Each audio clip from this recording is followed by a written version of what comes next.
La Asociación Española de Urología, en colaboración con las 3 sociedades nacionales de atención primaria, han diseñado un protocolo de criterios de derivación en HPP para AP.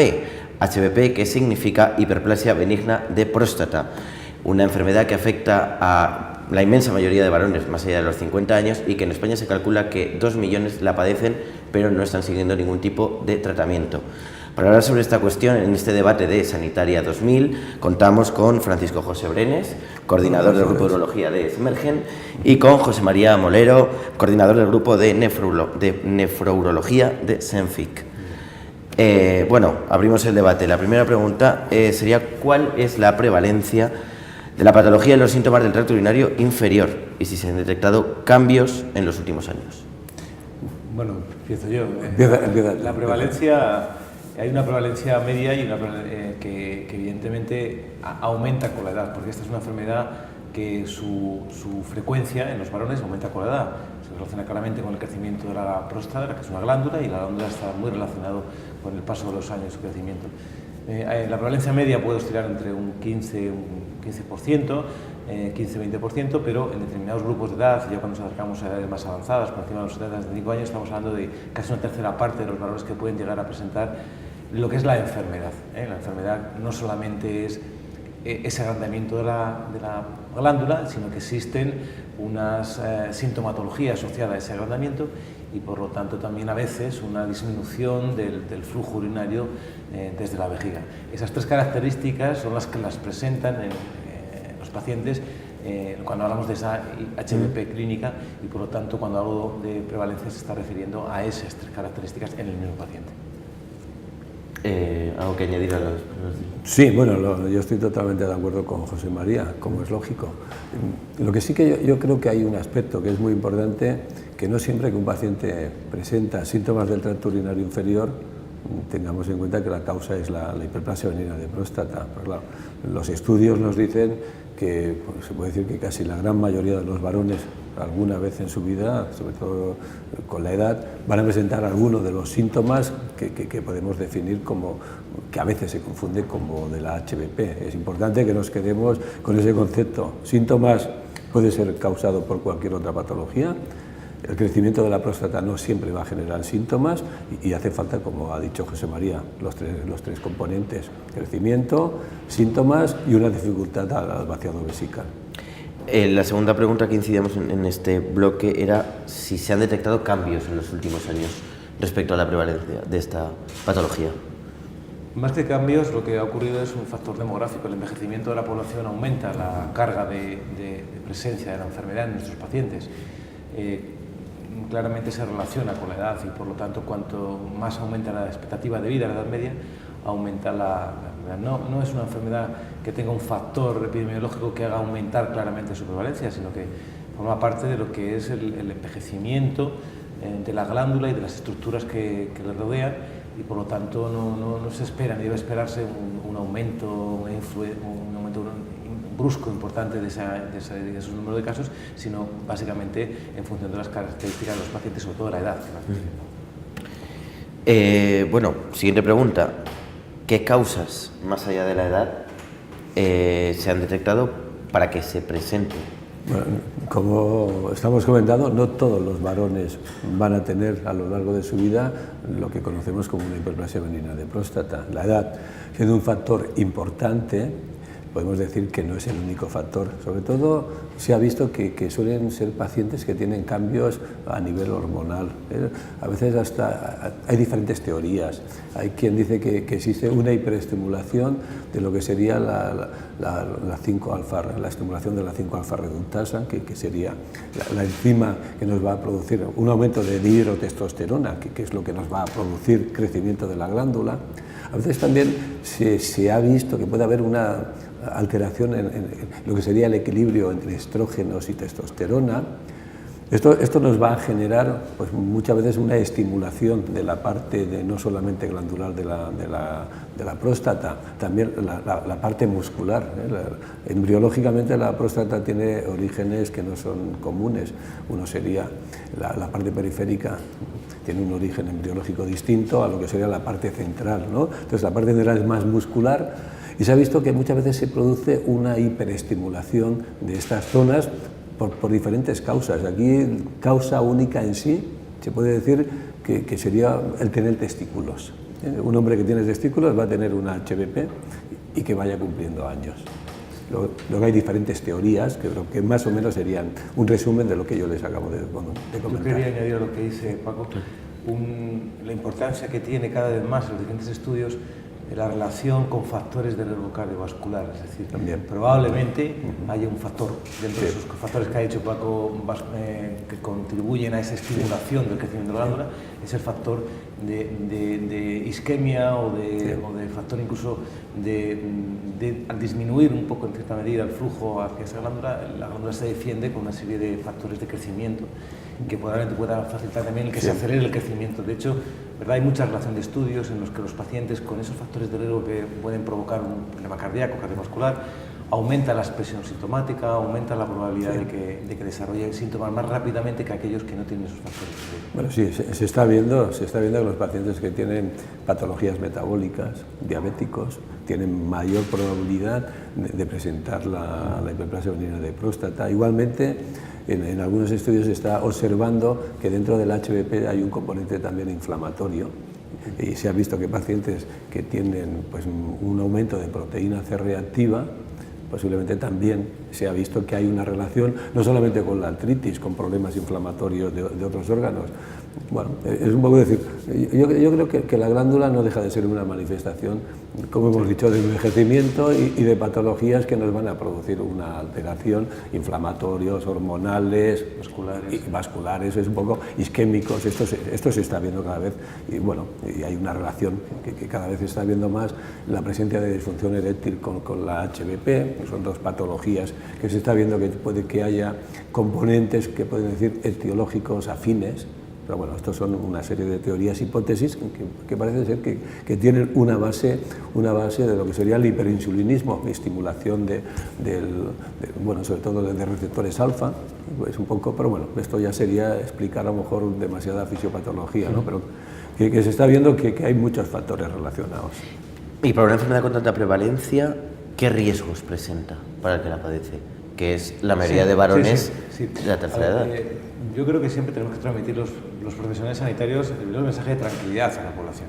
Esta es una enfermedad que existe y existe, va a seguir existiendo porque es una enfermedad con el concepto que llamamos de crónica, tiene también un concepto de progresividad. En cuanto hemos dicho antes, todos estos factores, algunos conocidos o bien conocidos, hacen que la glándula siga creciendo y cuanto más crece la glándula, siempre hay un riesgo de que aparezcan a lo largo de ese crecimiento complicaciones.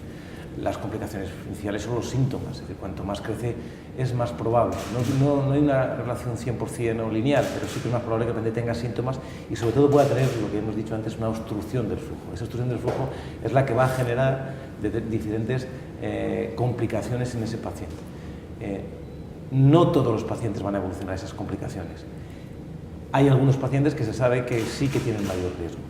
Y los riesgos sobre todo son fundamentalmente alteraciones que se producen en la vía urinaria como consecuencia de esa obstrucción secundaria al crecimiento de la glándula que hacen que se defienda nuestro aparato urinario. Las complicaciones son sobre todo a nivel vesical, de la vejiga, síntomas vemos una vejiga hiperactiva, infecciones de repetición, problemas de litiasis, problemas de deformidad de la vejiga que pueden acarrear divertículos, incontinencia. Evidentemente también tiene trascendencia a nivel renal, o sea, porque la vejiga está conectada con la vía renal alta. Entonces, en algunos pacientes puede llegar a producir, si no se detecta y no sabe que tiene esa enfermedad, un mecanismo hasta de una insuficiencia renal que puede provocar un problema. Y la evolución de la enfermedad lo que produce en muchas ocasiones es la necesidad o la obstrucción de lo que es la vía urinaria justo a nivel de la próstata y el paciente deja de poder urinar de una forma brusca, a veces hay sintomatología premonitoria y otras veces es de forma brusca.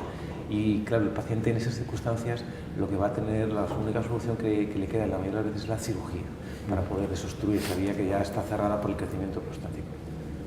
Sí, no, totalmente de acuerdo. Y nosotros ahora, como médicos, conocemos que existen una serie de factores que nos van a indicar el riesgo que este paciente pueda tener, lo que conocemos una progresión Cuando nosotros hablamos de progresión de la enfermedad es el riesgo de tener complicaciones. Se ha visto, pues, como hemos comentado reiterativamente, que la edad es un factor de riesgo de tener complicaciones, pero se ha visto también que el tamaño de la próstata, a partir de 30 centímetros cúbicos de tamaño de la próstata, el riesgo también está aumentado de tener complicaciones.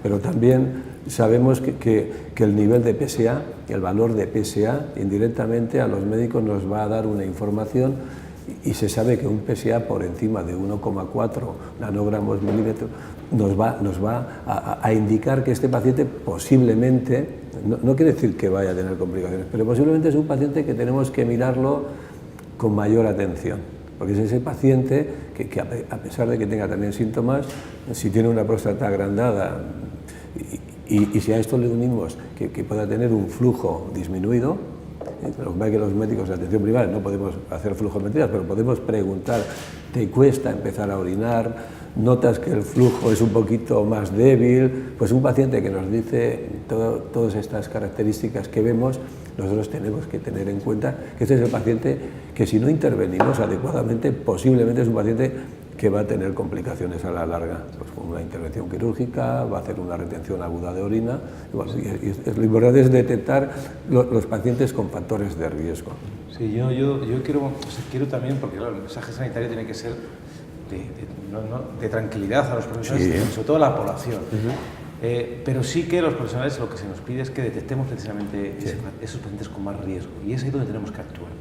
Estamos acostumbrados a manejarnos en otras patologías, seleccionamos aquellos que tienen más riesgo y actuamos más dirigidos de una forma más intensiva para disminuir el riesgo. Y la HDP no deja de ser una enfermedad crónica que también tiene esos momentos de riesgo, como ha dicho muy bien Paco, que sabemos los factores clínicos que nos pueden dar más riesgo, y bueno, pues actuar cuando hay que actuar. Pero en general lo que tenemos que tener en claro es que, como todas las enfermedades, tiene una evolución que no es la misma en todos los pacientes. O sea, no vayamos a permitir a partir de ahora el mensaje es, claro que la enfermedad es progresiva, porque sabemos que es progresiva, pero lo que no son progresivos, lo que no ocurre en todos los pacientes igual son las complicaciones y la morbilidad, digamos, hacia el paciente. Y es en esos pacientes lo que tendremos que estar más atentos. Bueno, uno de los motivos de este encuentro es este protocolo de criterios de derivación que, junto con la Asociación Española de Urología y SEMFIC, SEMERGEN y SEM, por cierto, de SEM señalar que el doctor Antonio Fernández Prodo quería estar en este debate, pero por motivos personales no ha podido asistir. ¿Aporta cambios e instrucciones para su diagnóstico en términos de eficiencia-ahorro? Y también es capaz de mejorar la calidad de vida del paciente. ¿Cómo va a afectar este protocolo? Bueno, este protocolo básicamente está dirigido a los profesionales médicos. Está dirigido a médicos y fundamentalmente a médicos de atención primaria. Aunque es un protocolo que hemos realizado en consenso las tres sociedades de atención primaria con la de urología, fundamentalmente va dirigido a los médicos que primero van a ver al paciente que tiene síntomas del tracto urinario. ¿Mejora la calidad de vida? Pues claro que mejora la calidad de vida de los pacientes. Si el médico de atención primaria conoce mejor la patología, indirectamente va a mejorar la calidad de vida. Vamos a poder diagnosticar pacientes en una fase más inicial de la patología y, como he dicho antes, si desde atención primaria conocemos este tipo de paciente que puede llegar a tener complicaciones, yo voy a poder intervenir antes y voy a evitar las complicaciones y directamente voy a mejorar la calidad de vida. Y si cuando inicio un tratamiento conozco los beneficios y las consecuencias y el por qué estoy dando este tratamiento, indirectamente también voy a mejorar la calidad de vida. Pero es que no solamente en este documento no nos quedamos en diagnosticar y tratar, incluso vamos más allá que las distintas guías que puedan haber a nivel internacional. Nosotros decimos hasta cómo hay que seguir y qué debemos hacer según el riesgo de progresión, según el tratamiento que tenga el paciente, cómo va a ser el seguimiento y cuándo debemos derivar a este paciente al urólogo, porque hay circunstancias en las que el médico de familia, aún haciéndolo muy bien, el paciente tiene una serie de características que has de darte cuenta y has de conocer que este paciente necesita ser evaluado por el urólogo. En este documento nosotros vamos más allá, indicamos seguimiento y cuándo vamos a derivar a este paciente. Sí, yo coincidiendo plenamente con lo que dice Francisco, en cuanto a las novedades, porque claro, esta es la tercera edición, por eso es 3.0. Este año en el diagnóstico somos conscientes de la prevalencia tan alta que tiene esta enfermedad y también de que, bueno, aparte de que tiene una prevalencia alta, es cierto que no hay que hacer aquello que no esté demostrado según la evidencia. Y, por supuesto, tendremos que seleccionar una serie de actuaciones que hayan demostrado que traducen una mejoría de la calidad para el paciente. Y en el diagnóstico en concreto hemos revisado todas aquellas pruebas que se podrían hacer en un paciente con síntomas, como ha dicho muy bien antes Francisco, hay que diferenciar los síntomas debidos al HDP de otras patologías, que una tercera parte de ellas se deben a otras patologías y hay que tenerlas identificadas porque requieren otro manejo específico, y luego aquellos que son HP también los tenemos que diagnosticar. Entonces hemos diferenciado entre aquellas pruebas que son obligadas, que no se deben imprescindir de ellas, que es frente a aquellas que son opcionales o recomendables, ¿no? Entonces, hemos establecido como 3 niveles entre lo que no deberemos de obviar nunca en un paciente con síntomas, aquello que debemos hacer además si pensamos que es un HDP, y luego determinadas pruebas que se podrían hacer a lo largo de la evolución de la enfermedad. De tal forma que estratificar un poco las pruebas para también racionalizar un poco la actuación del médico y también los costes para el sistema. Si con las primeras partes obligadas ya llegas a un diagnóstico, evidentemente tendrías que quedar... Se ahorra. Yo quería añadir un pequeño detalle. Incluso nosotros, como sabemos que muchas veces los pacientes que tienen síntomas del tracto urinario inferior, la causa no siempre es la HBP, incluso si nosotros en la historia clínica detectamos que posiblemente este paciente tenga una vejiga hiperactiva o otra patología, aconsejamos la realización, no es obligatorio, pero aconsejamos en este tipo de pacientes hacer un diario micional. El diario micional tiene mucha indicación en la vejiga hiperactiva, pero nosotros ya en nuestro protocolo, aunque no sea de vejiga hiperactiva, ya indicamos si el paciente nos refiere que tiene muchos síntomas de llenado, aconsejamos un diario micional para evaluar y que esto nos va a servir también para luego intervenir. Pacientes que toman una ingesta de líquidos exageradas, bueno, es un poco decir, ver cuántas veces se levanta por la noche. Bueno, esto también nos va a servir muchísimo a nosotros. Yo creo que hemos ido más allá del HBP. Aunque sea un consenso de HBP, además, lo indicamos muy claro, no siempre el HBP va a ser la causa de esta patología. Hay que destacar que en la HBP se asocia, como hemos dicho antes, a problemas de la vejiga, por la propia evolución, se asocia, lo he dicho también antes Francisco, a problemas de la función sexual.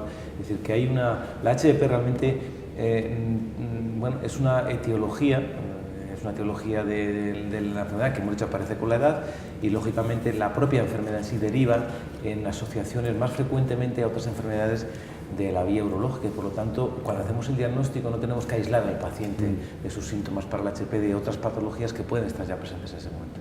Bueno, de hecho, la siguiente cuestión es qué avances aporta el protocolo en oportuno tratamiento, teniendo en cuenta que la mayoría de los pacientes que van a padecer de esta patología son polimedicados, porque llevan asociados por la edad otros problemas. Yo primero quiero destacar, cuando hablamos de tratamiento, solemos asociar siempre a los pacientes los médicos con fármacos, incluso con cirugía. Y esta es una de las enfermedades donde evidentemente los fármacos se pueden utilizar, pero donde también es muy importante lo que hacemos además los médicos de familia habitualmente, que es los estilos de vida, los hábitos de vida. Por lo que he dicho yo antes, de que parte de la sintomatología que aparece o que se agrava, incluso la progresión de estos síntomas, están muy relacionados con los factores de vida, hábitos de vida. O sea, todos se sabe que el tabaco, el consumo de alcohol, la cafeína, determinados hábitos de vida como la inactividad física, la obesidad, hacen que esos síntomas sean mucho más intensos y el paciente los viva peor. Entonces, cuando hablamos de tratamiento hay que decir entre aquello que no es farmacológico, aquello que es farmacológico y lo que es algo más, que normalmente suele ser lo quirúrgico. Y lo primero que tenemos que tener en cuenta es que lo no farmacológico, y insistimos en estas recomendaciones, es muy importante. Como he dicho antes, hábitos de vida, cómo el paciente se enfrenta a los síntomas, qué tipo de hábitos en cuanto a consumos dietéticos tiene, consumo de líquidos, consumo de alimentos que pueden irritar la vejiga, cómo el paciente realiza las micciones, porque a veces es que el paciente pues tiene unos hábitos miccionales incorrectos, les aconsejamos entrenamientos de la vejiga, todo este tipo de medidas que a veces o se pasan desapercibidas, se dejan siempre como en un cajón, y además consejos. Nosotros en estas recomendaciones consideramos que es una parte muy importante del tratamiento, tanto en aquellos pacientes que no vamos a hacer nada más, que son bastantes, más de la tercera parte, no se le va a dar ningún tipo de fármaco ni de tratamiento quirúrgico, o más incluso, depende de la edad, puede llegar hasta el 50%, como en aquellos que aunque le vayamos a dar un tratamiento farmacológico, o se le vaya a someter a un tratamiento quirúrgico, también estas medidas de hábitos de vida higiénico-dietéticas son fundamentales. Entonces, el documento, frente a las dos versiones anteriores, hemos incluido, basados en los estudios que hay, la evidencia, una serie de consejos que consideramos que son básicos y que todo paciente debe tener. Luego, de cara al tratamiento, diferenciamos claramente en que hay pacientes que no requieren un tratamiento farmacológico ni de otro tipo. Y los establecemos y indicamos cuáles son sus características. Y como he dicho antes, es más de la tercera parte, en algunos casos incluso hasta la mitad de ellos. Eso no quiere decir que no tengamos que hacer un seguimiento con ellos, que también en el documento decimos que hay que seguirlos. Y luego hay una parte, evidentemente, de tratamiento farmacológico, que ahí también seleccionamos a los pacientes que más se van a beneficiar de un tratamiento farmacológico y sobre todo aquellos que ya tienen una enfermedad avanzada o se prevé que va a avanzar para ser más agresivos en cuanto al tratamiento. No sé. Sí, no, a ver, totalmente de acuerdo. Y yo considero que además el paciente que vamos a dar un tratamiento farmacológico y que consideramos hasta casi inicialmente por las características, intensidad de los síntomas, como he dicho antes, calidad de vida. La calidad de vida a nosotros nos marca muchísimo a la hora de intervenir. La intensidad de síntomas, características de los síntomas y luego los factores de riesgo que he comentado antes. Esto nos va a indicar hacia dónde podemos dar un tratamiento, pero se ha visto que la asociación de medidas higiénico-dietéticas, incluso en pacientes que tienen un alto riesgo de progresión y de complicaciones, se ha visto que este paciente mejora mucho más si además del tratamiento farmacológico añadimos la serie de medidas higiénico-dietéticas. Es muy importante que el paciente no esté estreñido. A ver, pensamos que anatómicamente la próstata está en una situación, es una encrucijada.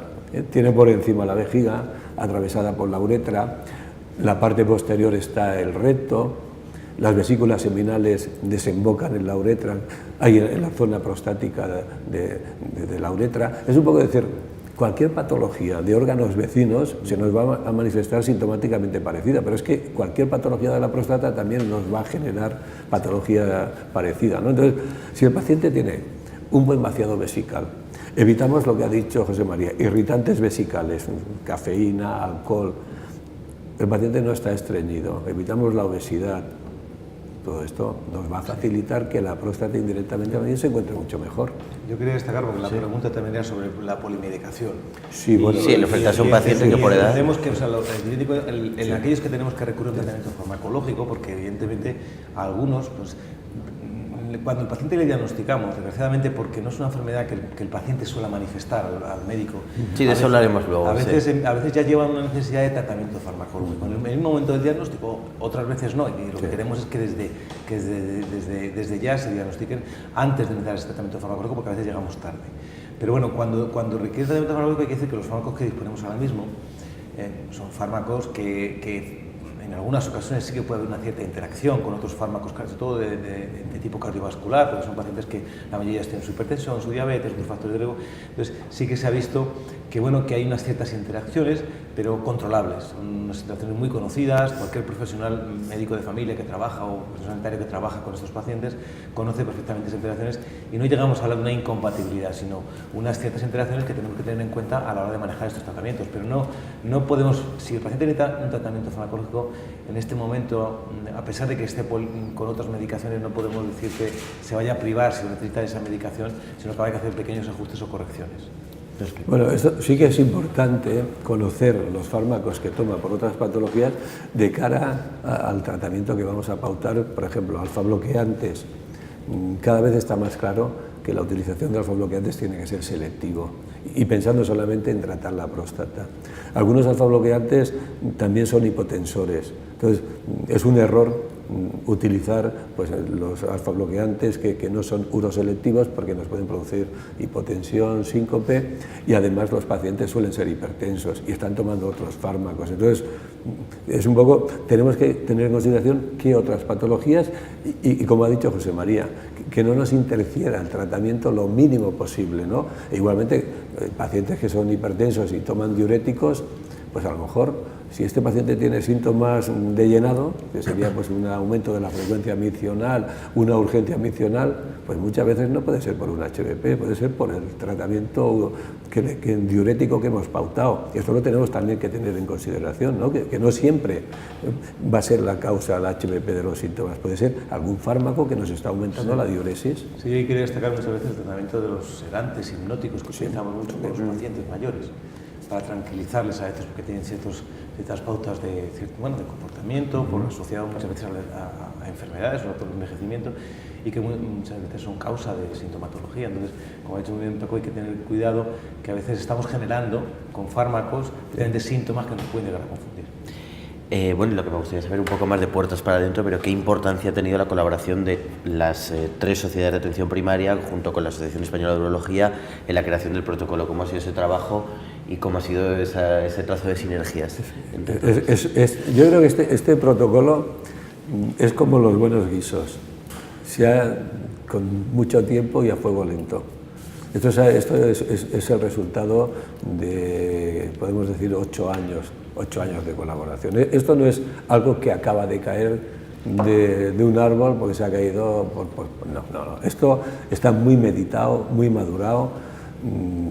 Desde los primeros años hemos llegado a un consenso, hemos tenido, pues claro, como todo consenso, pues es difícil de llegar al consenso, pero yo creo que todos hemos tenido un poquito, pero hemos ganado mucho. Es un poco decir, yo creo que los criterios de derivación, y lo hemos hablado muchas veces con José María, creo que es un ejemplo a seguir en otras especialidades.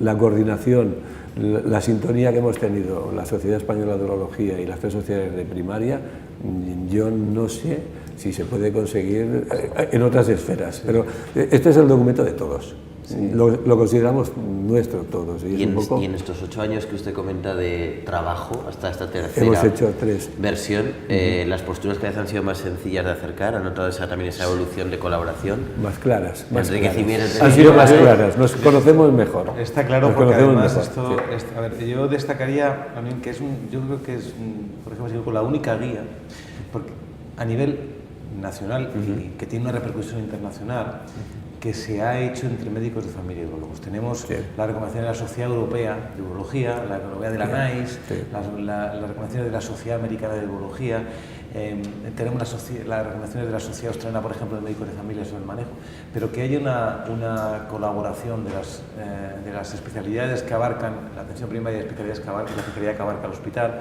no hay una guía a ese nivel. Luego destacaría la metodología de trabajo, el consenso. Nos costó conseguirlo en la primera edición porque hubo una cierta una necesidad de aceptación. Es decir, es que esta patología, hasta el primer consenso, era una patología que huía de las consultas de los médicos de familia. Desgraciadamente era así. Los médicos de familia no se sentían cómodos con el manejo de esta patología y entonces muchos de pacientes de estos, de forma inadecuada, eran remitidos a urología, que tampoco ellos podían hacer otra cosa, porque no era un paciente quirúrgico más que, pues mantener un tratamiento médico y un seguimiento. Entonces, quizás ese escenario real que existía al principio, de que no se asumía 100% el reto de esta patología por los médicos de familia, llegó un poco, ¿verdad?, a ponernos de acuerdo hasta dónde llegábamos.